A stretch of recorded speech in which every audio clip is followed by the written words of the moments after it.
Fala pessoal, vamos lá, mais um módulo aqui agora, nossa terceira e última aula sobre dados, tá? Só fazendo um papelzinho aqui do Netflix, vou dar uma passada para vocês. Então a primeira aula nossa foi sobre o conceito de ETL, onde eu expliquei para vocês a parte de extração, transformação e carga de dados do DWH. A segunda aula foi referente à parte de estruturação de dados, tá? E essa terceira aula que eu queria falar com vocês é referente à parte de extração e transformação. Então pensa assim, eu passei para vocês o conceito, tá, de como funciona o ETL, tá? A parte onde nós vamos construir o banco de dados e estruturar esse banco de dados em Stage, TNF e DWH, e também das tabelas, tá? Agora eu vou explicar para vocês o terceiro conceito de como fazer isso na prática, a extração e a transformação dessas informações, tá bom? Então eu vou colocar aqui para vocês transmitir todos os módulos, tá bom? Então o que seria a primeira etapa? Nesse caso aqui eu tenho um repositório de informação, tá? O que seria esse repositório de informação? Pensa o seguinte, o meu banco de dados produtivo é um repositório de informação, mas eu posso ter outros repositórios. Osmar, minha empresa ela trabalha com vários arquivos Excel, vários arquivos PDF, vários arquivos DBF. Como que eu posso fazer para trazer essas informações para dentro do Sky One Studio e para eu poder transacionar essas informações dentro do Lakehouse, tá? Nós temos uma camada que é conhecida como camada Data Lake. E o que seria essa Data Lake, para vocês entenderem? É onde eu posso tanto armazenar informações que são enviadas externo para dentro do estúdio, quanto eu posso armazenar informações que já foram processadas para serem disponibilizadas por esse espaço fora do estúdio, tá?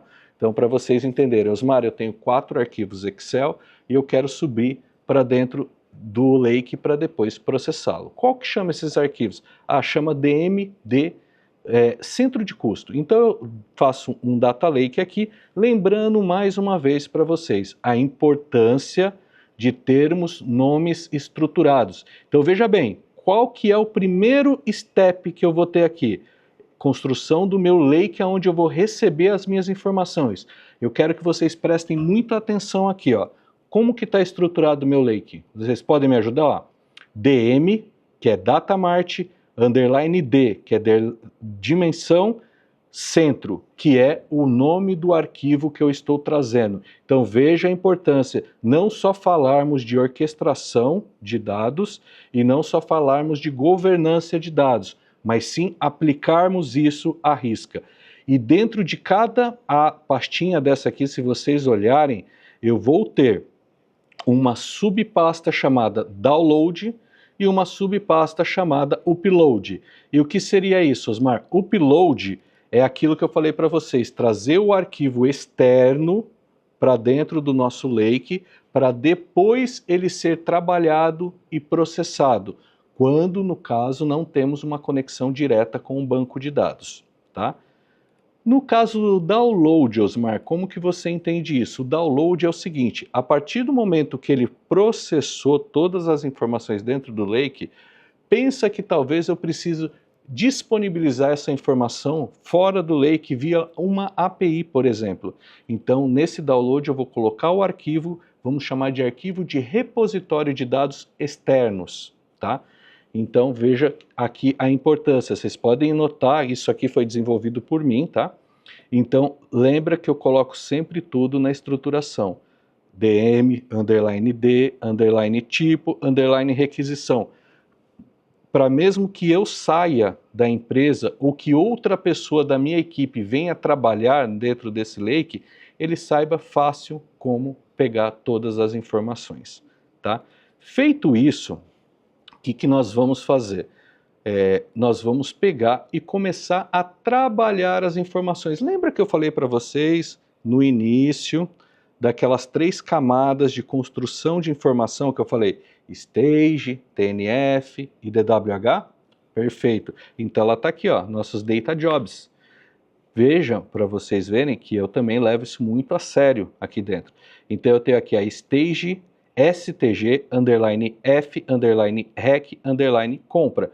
O que quer dizer isso, Osmar? Qualquer pessoa vai chegar aqui depois, vai olhar e falar, que legal, aqui é a parte da stage, tá? Então eu sei que é a primeira parte que vem de forma incremental ou de dentro de arquivos não estruturados ou de dentro do nosso banco de dados do RP.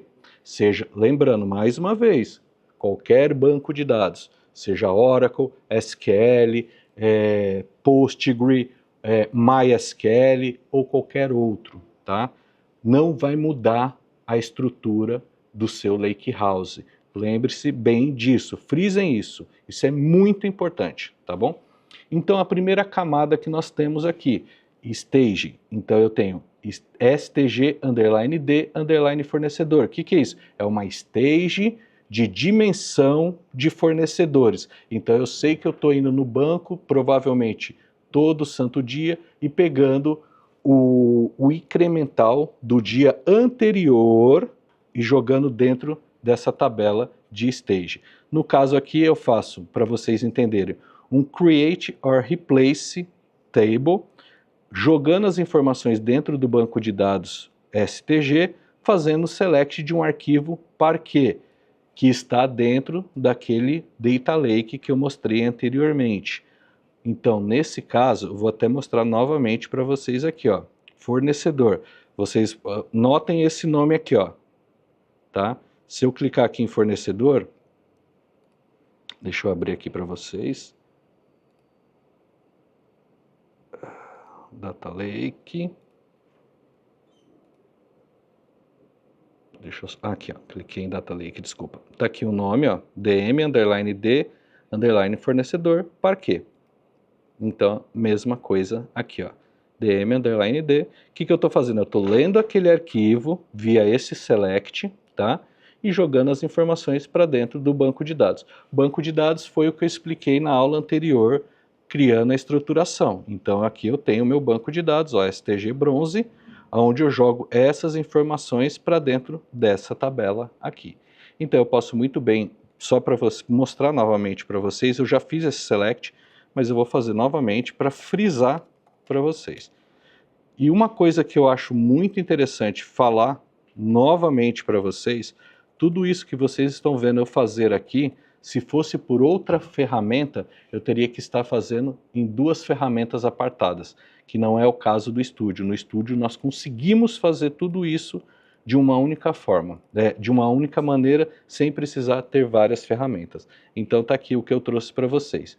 Lembra que o SK é aquele código que eu expliquei para vocês que ele vai fazer o relacionamento com a tabela fato, tá bom?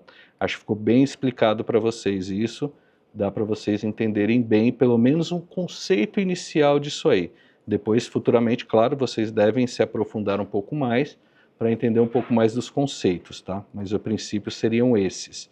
E agora, o que eu quero passar para vocês aqui? Eu passei a parte do Data Jobs da Stage, aí lembrando, depois da Stage, Osmar, o que você vai fazer? Lembra que eu falei para vocês, tem a Stage, o que a Stage faz? A Stage pega as informações incrementais do banco de dados, ou de arquivo Parquet, ou de arquivo CSV, ou de qualquer outro tipo de arquivo. Boa, feito isso, o que nós vamos fazer? Nós vamos para a nossa camada TNF. Olha aí, ó. Olha que legal. A camada TNF é onde eu vou pegar todos os nomes de arquivos. Então, se eu quisesse, por exemplo, aqui, Osmar, eu não quero que esse campo chame SK requisição compra. Ou eu não quero que esse cara aqui chame SK tipo requisição. Então eu posso colocar aqui para vocês, vir aqui colocar um S, que seria um alias, tá? Coloco isso e ponho aqui código, código do tipo requisição. Por que faria isso, Osmar? Não entendi. Simples. Vamos pensar o seguinte, lá você é o programador, você é o engenheiro de dados, você é o cientista de dados, e aí vai depender de cada estrutura de cada empresa, tá? Você sabe o que é uma SK, mas o usuário final que vai pegar essa informação e alimentar o seu Dash ou criar, ele sabe o que é isso? Não, ele não sabe. Tá? Então você está deixando de uma forma mais fácil dele entender quais são essas informações. Então, em vez dele receber um campo lá na frente chamado SK tipo requisição, ele vai saber que isso é o código do tipo da requisição. Tá? E aí, depois de eu ter feito esse create, eu vou vir aqui, ó, e aqui sim, é aqui, ó, vejam bem, foquem bem o que eu estou falando para vocês aqui agora. Lembra no início, quando eu falei que algumas pessoas perguntavam, Osmar, por que eu não posso copiar? Eu vou até dar ênfase aqui, ó, vou ver se eu consigo aumentar um pouco a tela aqui para vocês entenderem, tá? Deixa eu puxar aqui, isso. Por que isso? É aqui que tem aquele ponto onde o cliente perguntou, Osmar, por que eu não posso conectar o meu Metabase direto no meu banco de dados produtivo? E é aqui que eu estou explicando para vocês. Tá vendo todos esses joins, todas essas regras que eu estou aplicando aqui dentro? Tudo isso eu teria que aplicar dentro do meu Power BI. Então, ao invés de eu ter essa TNF trabalhando ao meu favor, para deixar rápido a estrutura, eu teria que fazer tudo isso dentro do meu Metabases, por exemplo. E eu ia ter um relatório oneroso. Imagina o presidente da empresa pedindo um relatório agrupado por mês das vendas que ele teve do último semestre, demorando 5 minutos para rodar. Não é legal, correto?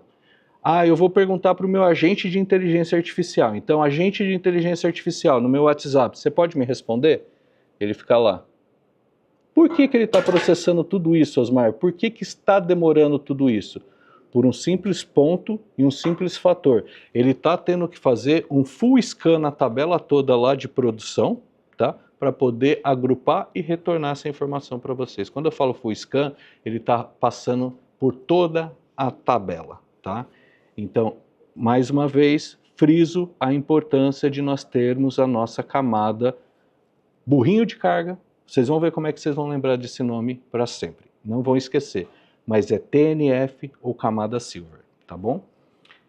E aí depois nós temos a nossa última camada, que é a nossa camada DWH, tá? E o que é a DWH, Osmar? A DWH, eu estou criando uma tabela baseado nas informações de requisição de compra, que é onde eu fiz todo o trabalho, tá? E disponibilizando para ser utilizado pelo nosso dashboard ou pela nossa inteligência artificial. Então, no final das contas, o que nós vamos utilizar realmente para alimentar é essa tabela aqui, ó, a última tabela. Eu vou até criar aqui vou criar aqui uma select asterisco from, onde eu vou pegar e vou, dentro da DWH, aplicar e dar um OK aqui. Osmar, me tira uma dúvida. Eu vi aqui que a única coisa que você fez foi criar uma tabela no DWH, tá?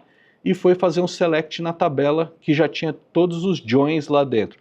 Por que eu preciso fazer isso? Eu não poderia, por exemplo, já que eu estou criando a TNF, acessar ela direto e não ter o último status? Não, você não poderia. Porque lembra que a TNF está fazendo todos os cálculos ali dentro, tá? E se dá um problema no cálculo? Você acaba com a performance do seu relatório. Então a DWH, ela é um repositório da TNF e você só vai consultar os dados dali. E caso eu quisesse também fazer alguma alteração simples, por exemplo, uma nomenclatura, alguma coisa básica, você poderia fazer dessa forma aqui, tá? Então o que eu passei aqui com vocês? Os data jobs, tá? A parte do data lake, que é o repositório de dados, tá bom? Mas Osmar, eu entendi. Mas como que eu carrego todas essas informações? Eu tenho que criar um processo? Eu tenho que criar uma pipeline de dados? Eu tenho que criar um job? Tá, então vamos lá. Você pode carregar essas informações de duas formas, tá? Lógico, vai ser uma pipeline de dados, mas essa pipeline de dados ela pode ser feita de duas formas. Algumas empresas preferem carregar todas as stages, depois carregar todas as TNFs e depois carregar as DWH. quais forem necessárias, tá bom? Tem empresa que prefere carregar de carga a carga. Então, por exemplo, eu tenho a minha vamos dizer, a dimensão de clientes. Então, eu carrego stage clientes, depois eu carrego TNF clientes e, se necessário, DWH clientes. Outras empresas não, como eu falei, ela vai carregar todas as stages, então STG cliente, fornecedor, entre outras, depois eu vou carregar as TNFs e depois eu carrego as DWHs. Particularmente, nas que eu trabalhei, eu preferia fazer dessa forma, tá? Mas vai a critério de cada um, tá? As duas formas vão estar corretas, tá? Pode ser que tenha alguma oneração, alguma coisa, questão de pontualidade para startar, tá? Porque cada carga tem sua necessidade específica e a sua periodicidade específica. Mosmar, não entendi. Por que periodicidade específica? Isso é muito importante, tá? Principalmente quando nós falamos que você está criando trigger para iniciar esse processo de carga. Então me explica um pouco mais, Osmar, sobre isso que eu não entendi. Tá bom, vamos lá. Pensa o seguinte, você tem uma fato de carga... Não, melhor. Você tem uma fato de estoque, tá? Então, a cada 2 horas, você precisa saber como está o seu repositório de estoque para ver se você precisa trazer mais produtos ou não, se está tudo tranquilo. Então, você concorda comigo que a periodicidade da DW_F_estoque tem que ser a cada 2 horas? A cada 2 horas, minha pipeline de dados que carrega tanto a parte de dimensões, quanto a parte da fato, quanto a parte de stage, TNF, DWH, precisa ser executada?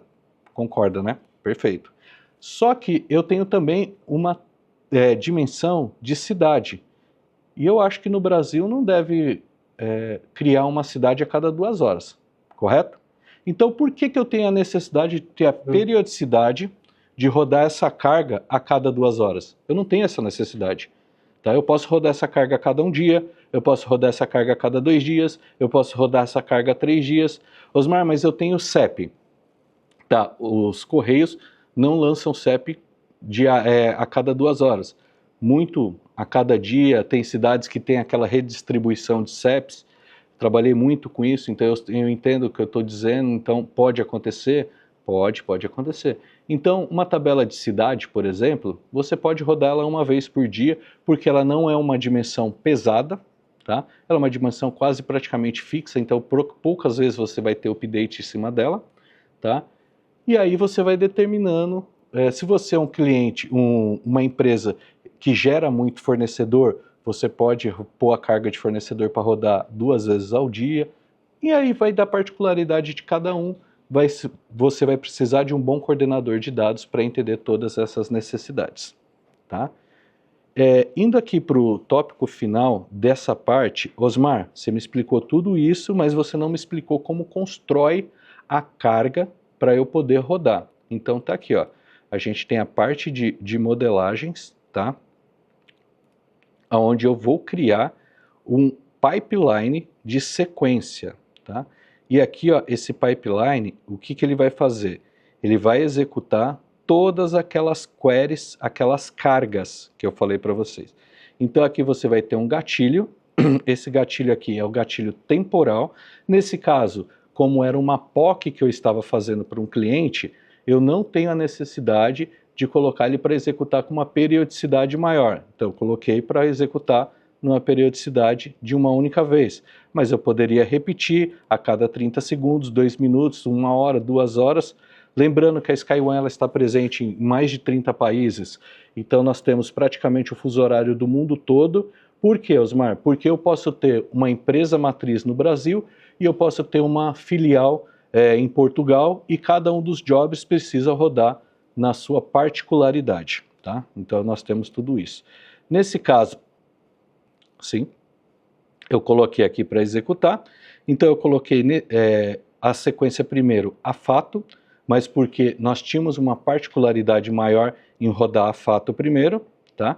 Depois nós rodamos as dimensões e depois nós fomos de novo para a parte da TNF e da DWH e finalizamos todo o processo convertendo os jobs, transformando os jobs e jogando para dentro do nosso banco de dados.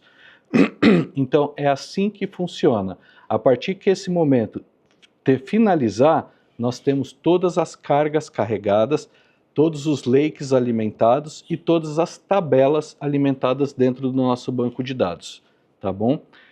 Com isso eu encerro aqui esse módulo também da parte de cargas que nós tínhamos para fazer e nos vemos no próximo, na próxima aula como conclusão, resumo do curso. Obrigado a todos pela atenção.